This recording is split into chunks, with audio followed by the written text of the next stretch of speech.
This is Valley News Live at 10. Shooting in South Fargo this morning. It happened around 10:30 at the Arbors, a housing complex on 23rd Street South. Police are investigating but haven't said if there are any suspects. Stick with Valley News Live for the latest on this story. Here's what's left of a Moorhead home after a fire this morning. It happened just before 4 a.m. at 1314th 11th Street South near Concordia's campus.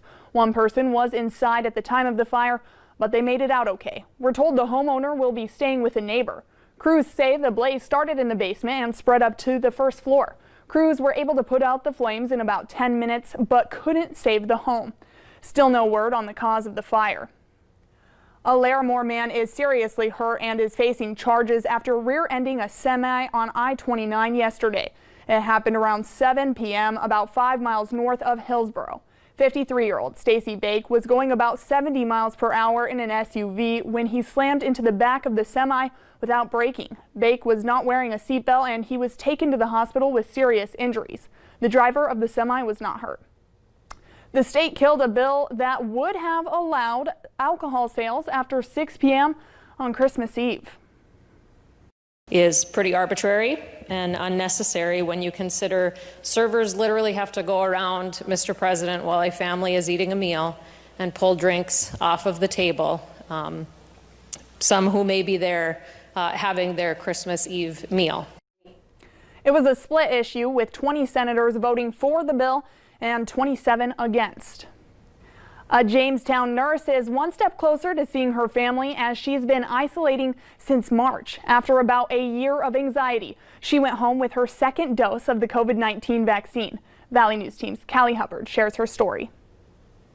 The battle continues for nurses on the front lines of the pandemic. I still haven't hugged my parents since March. Including Rachel McDonald, a Jamestown nurse. She got her first dose of the vaccine on Christmas Eve, her second dose last Thursday, walking away with a sore arm, no major side effects, and hope.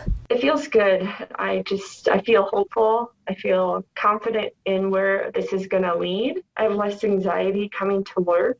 After nearly a year of doom and gloom, McDonald looking forward to the day she can be in her parents' arms. Do you know when you'll be able to hug your parents again? I don't. I'm thinking once they get their vaccines and I'm vaccinated, it should be fine. Adding she wouldn't have been able to make it through the pandemic without the hope from her coworkers and doctors. I just realized maybe this is why I was put here, was for this exact moment. And it's my passion, and maybe this was my time to shine and do what I needed to do to help those I could. In Jamestown, Callie Hubbard, Valley News Live. The highest number of patients hospitalized due to COVID was on November 11th.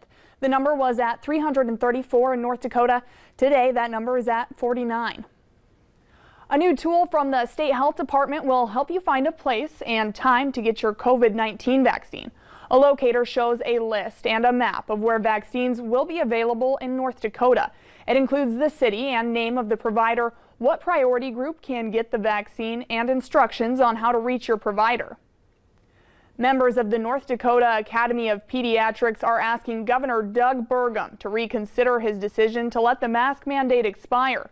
They sent multiple letters asking for mandates and to keep his order in place. The group's president says the decision was short-sighted, and considering what's going on globally, the mask mandate can still be used to reduce the rate of infection, deaths, and hospital capacity concerns. Sorry, it looks like we don't have that sound. Dr. Anderson says, though, we shouldn't rush to the end of the mandate since the death rates are even higher nationally. Oak Park Theater in Minot was looking to expand before the lockdown in March. Now, those plans have been put on hold. Owner Alan Schoen says although they reopened in May, business is still only about half of what it used to be pre-COVID. He says he hopes to see it pick back up, but for now, he's relying on support grants from state and federal government.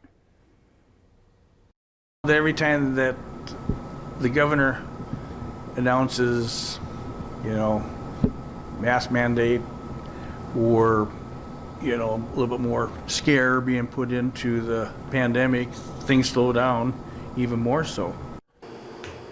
You can check out their website for showtimes and hours. A looming eviction crisis is among the long list of side effects of the economic catastrophe unleashed by the virus. In one of the nation's most plagued cities, Jacob Sobernoff is taking up a close look. We're on our way to the first of what the Sheriff's Department says is going to be 6 evictions they're going to attempt today. In normal times, they're doing 30,000 evictions a year in LA County alone, but that pales in comparison to what it might ultimately be. They're saying 495,000 households, that's not people, that's households, are at risk of eviction when the COVID eviction moratoriums end. We went out with half a dozen deputies led by Sergeant Richard Lutz, a 25-year veteran. You got a second to give us the scoop?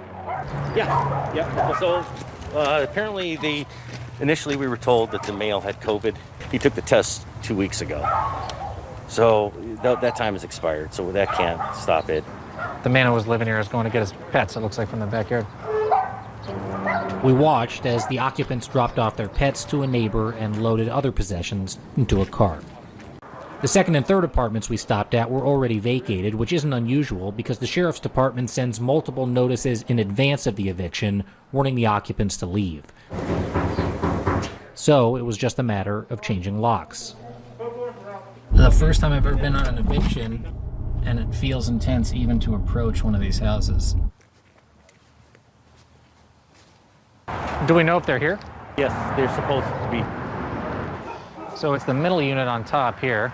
Eviction on number 5. Eviction on number 5. Open the door, they said. He said he had personal problems, lost his job. He said he was waiting for this. He said he was waiting for it? Yeah, and a lot of people do. They'll wait till the last second. I mean, I think I probably would if I was in the same position. You know, Right. If you don't have anywhere to go, just stay there until we get there and then leave. This stuff stays with you, I guess. As you can see, you're diving right in the middle of people's lives and altering them forever. As we waited, the resident left the apartment through a back door, and we ran into him at his car. I heard you telling the guys that you work at, or you worked at Chipotle. Yeah, well, I used to. I was employed there. That was my last place. And so what happened? I quit. That's pretty much it. And how come you weren't paying? Well, I didn't have a job. I got to tell you, I'm really sorry that you're going through this. It's okay. I've been through worse. So you don't know where you're going to stay literally tonight? You don't know where you're going to stay? No, I mean, I don't. You think there's a chance you could end up staying in your car? Or? Probably, but oh well, like, what can I do, you know?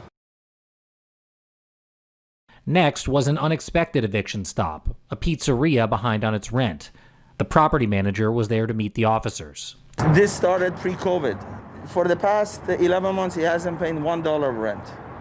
Another sign in the window, another lock change. Just given the times, COVID, the way the economy is going with small businesses, do you think there'll be more like this in the future? I believe so, yes.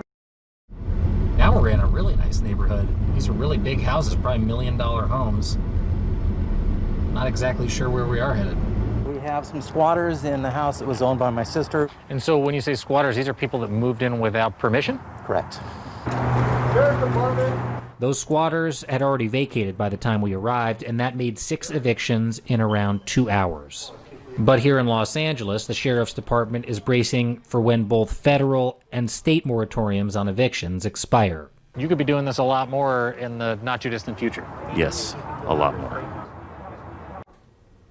The Sheriff's Department reminds us they're carrying out civil enforcement pre-COVID eviction cases ordered by a judge. On his first day in office, President Biden signed an executive order extending the current eviction ban until the end of March. Still ahead on Valley News Live at 10, rioters in the Netherlands setting fires and attacking police today, protesting the lockdown. And it was a cold one today in the Valley, and it looks like there will be more where that came from. We'll get a check of your weather with forecaster Summer Schnellbach after the break.